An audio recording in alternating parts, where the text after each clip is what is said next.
From the deepest, darkest recesses of Dangerous Nerds headquarters, Keith Moncrief and Gerry Kissel. Hey guys, welcome to another episode of Pop Culture Minefield. That's Keith over there. And that's Gerry. And we are here with some solemn news. It makes our heart so heavy. We want to. No, I've had goosebumps all freaking afternoon from this shit. A lot of you know that we're friends with Mikey Sutton, the Scoop Master General, and the gentleman sent Keith and I a message, and we're here to read his message and spread a little Christmas joy in the middle of late May. And I'm going to go ahead and I'm just going to kind of scoop this shit right now. Right? Okay. Marvel Studios' plans for the X-Men are in the earliest stages of development, Mikey tells us. The mutants are indeed coming to the MCU and will be introduced Avengers style and in other characters' films. According to Sutton's inside sources, they are currently looking at the initial lineup of the X-Men to include Cyclops, Marvel Girl, Thunderbird, Nightcrawler, Sunfire, Havoc, and Storm, who is from Wakanda. Wolverine will still be Weapon X and in confinement. This is interesting. Kevin Feige, I just got goosebumps again. Look at that shit. Look at it. Kevin Feige wants an all-new, all-different approach, at least somewhat, compared to what Fox did for so long, which was just all over the place. They never had any consistency other than some of the casting. Feige is looking at focusing the team as a school, with some students joining Professor X on missions while others still studying and training. Essentially, it's going to be like a Hogwarts for the mutants. But what? The seriousness, yeah. Essentially, the seriousness of what they do is brought to the surface when, and here's a spoiler alert. Spoilers. Major Spoiler alert here. Thunderbird is killed during a trip to Krakoa. As no scripts have officially been written as of yet, there's only brainstorming and discussions at this point, but this is reportedly where they are at present time. And this is, of course, your fly in the ointment from Mikey Sutton. He also added, tasks me.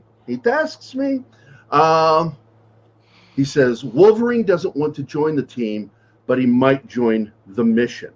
From what they tell me, this is from Mikey himself, he'll probably run off setting up the movie with the Hulk, which of course makes perfect sense. Woohoo! Wow. So there you go. My goosebumps. Yeah. This is awesome. So what do you think, brother? I'm telling you right now, this is cool. This is just beyond cool. I have been waiting, as you have, as anybody else that grew up with these comics have. We've been waiting quite a while to see the X-Men finally done justice on film. And for Kevin Feige, this is definitely this is really part of the whole reason why he's done all this.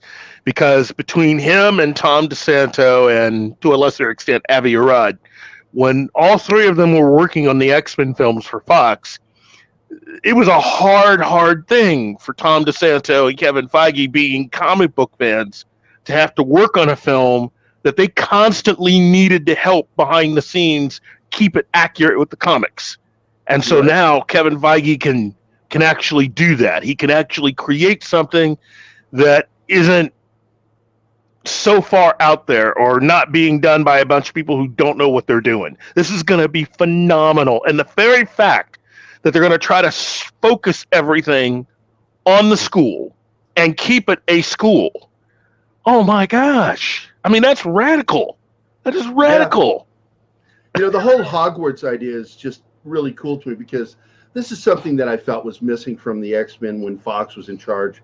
And, they really, really messed up. And people don't understand how badly they messed up until they see what Feige does with it. Once they see how Feige handles it, they're going to go, oh, okay, I see what you mean. Yeah, Fox really did screw the pooch on that one. Yeah, and it's nothing against any of the actors that appeared in those movies. No, the it's just cast the is fact never that at blame. yeah, it's just the fact that creatively, script wise, this is going to be so much closer to the comic. It's not even funny, and what they have decided to do with this is going to be phenomenal.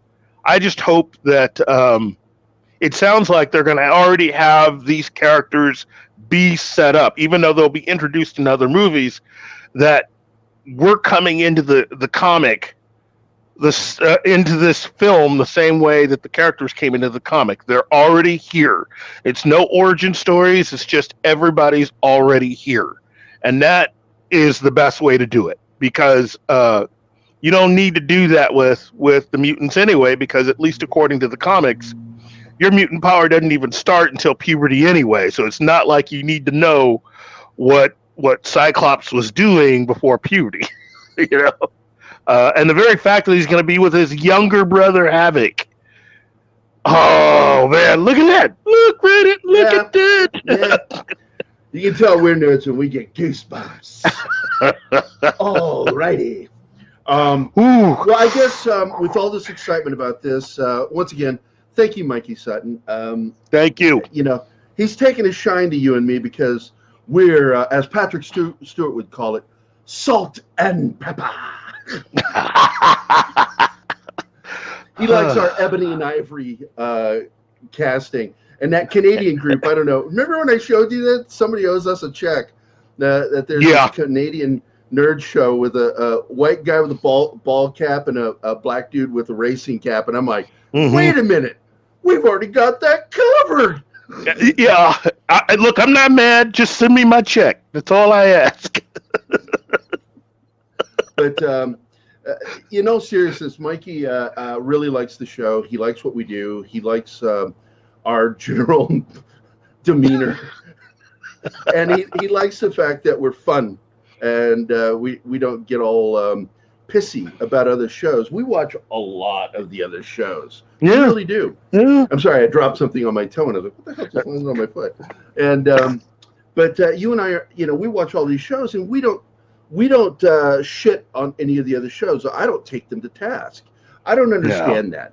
A lot of these guys will do that, like Matt does it. I'm trying to think. Gerry does it. They will go after geeks and gamers. They'll go after other shows and criticize them. And when I say Matt, I mean Matt Jarbo. I like Matt Jarbo. I think he's a good guy. I like his show. Yeah. And he's also friends with Mikey as well. I tend to like us to all get along. Remember back after the Rodney King affair.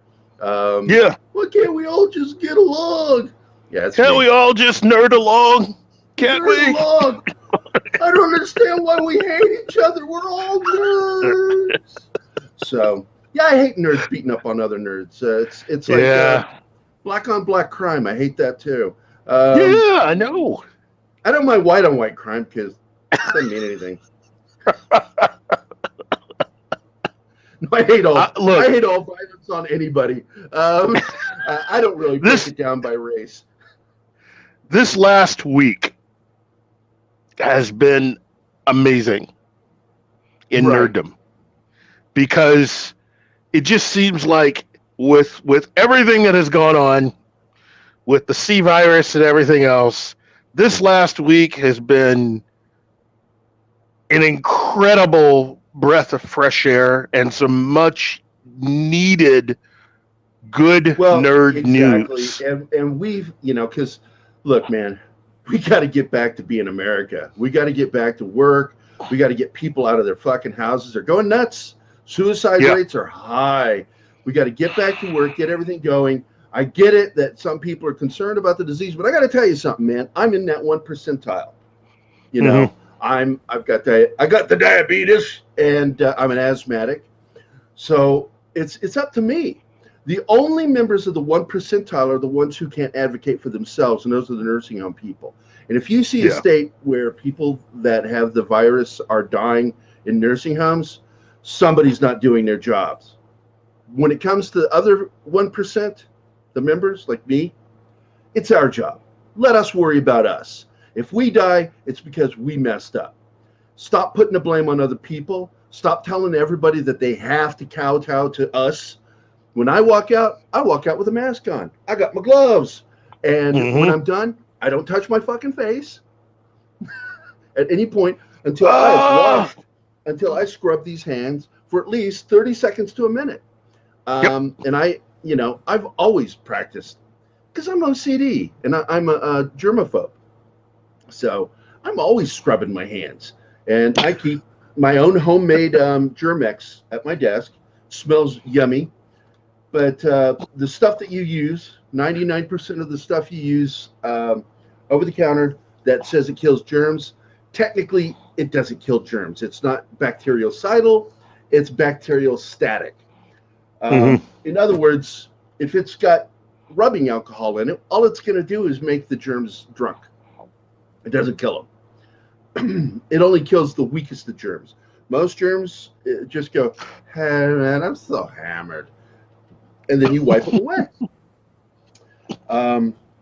There are sanitizers that commercially that you can get that kill the germs, but if it's alcohol based, it's not killing the germs. It's just making them really, really drunk. I learned that in medical school, and that's right. When people like, I had a guy on Allie Hanley, my friend Allie from Bounding into Comics. Somebody posted something about that knitted mask by that girl from the magic show, Charmed or whatever her name was, Alyssa Milano, who I consider a borderline moron, putting on a knitted mask. I'm like, that's not a functional mask at all. I mean, it might be good for a robbery, if that's your thing, but not good for protecting anybody. Some guy goes, it blocks spittle and blah, blah, blah, blah, blah. I said, do you see the holes in that knitting? A lot of spit's going to come out through there. Little micro spit. And even surgical surgical masks don't work. So I don't know. People are just stupid. And this guy goes, what do you know? And I said, well, I've got 20 years medical, both working in emergency services as well as nursing. So what do you got? And you know what the guy does? He either deleted his comment or blocked me, one or the other, because his comment just disappeared. I'm like, man, I know I'm a big nerd and I know a lot of stuff and I'm an artist by profession, but I did stuff before my art career took off and it was medical. I was a U.S. Army combat medic, I was a paramedic, and I was a nurse. Well, good. Thank you for your service again. Nah, fuck off with that. I was so happy to serve. It changed my life, made it better. So, all right. I guess we should mention real quickly. We got one more minute. I want to talk about Henry Cavill, and he's back as Superman, which we knew was happening because The Rock is a powerhouse. The Rock has an amazing agent who is his wife, and she also represents one other serious actor, Henry Cavill. So The Rock wants Henry Cavill back because he wants what his wife he's got a plan. The Rock has a plan. And his plan is he is not buying into this whole keep everything separate thing. His thing is he wants a cohesive DC universe. And he's going to do whatever he has to. He's going to push for what Feige did with Marvel because Zack Snyder had that idea, and for some reason Jeff Johns didn't want it, as well as the guy that got fired from Warner, the Japanese guy. I forget his name. Kevin Tsujihara, who was CEO and all his shenanigans, and it was a comedy of errors. They didn't see it. They had no vision. Yeah. But oddly and ironically, Jeff Johns finally does, but he's going about it in the wrong way, and he's screwed everything up. How he has a job still to this? I mean, they already fired him once. Why did they hire him back? AT&T, I love AT&T for doing one thing. I hated that they screwed Swamp Thing, and now we're going to get some watered down version of it for CW, which I'm like, I have no faith in that. If it's going on CW and it's going to be under Berlanti, it's going to be garbage. I'm sorry. Yeah. It's just going to be garbage. Berlanti just, the guy can't fucking show run a goddamn thing. Here's my advice to AT&T. You're launching HBO Max, which again, you and I aren't the biggest fans of that name. It should just be called Warner Streaming, because that's a little more accurate as to what it is. Yeah, because when they made the announcement, and you and I were one of the first ones that I know of that said they've got to bring in the Snyder Cut. They have to do it. They have nothing else. And then, of course, both of us openly mocked the name. But I got to wind us up here because we're out of time. And look, Mikey Sutton, thanks a lot, man. We love you. Look forward to having you on the show again here in about a week or two. And, hey, we've got two great things coming up here. This week we got Ron McCain's interview. Comic book artist Ron McCain's going to appear on Saturday. And then on Tuesday, we've got the live show with Graham Nolan himself, one of the great Batman comic artists and co-creator of Bane. They're going to be promoting a show right here on our show. And so we're going to have him ask me anything. Please show up, ask this guy whatever you want. I don't care how weird it gets. In fact, make it weird. I love Graham. He's a friend of mine. So if you make him feel awkward or uncomfortable, it'll just be more fun for me. So it's a Make It Weird episode. Got it. Yeah, make it a weird episode. And then, of course, we got Sergio Cariello, who's a great artist from Marvel DC. Is going to be on the following Saturday. And then I'm hoping that we can get Mikey Sutton on for the next one. And I'm hoping maybe we should do that one live.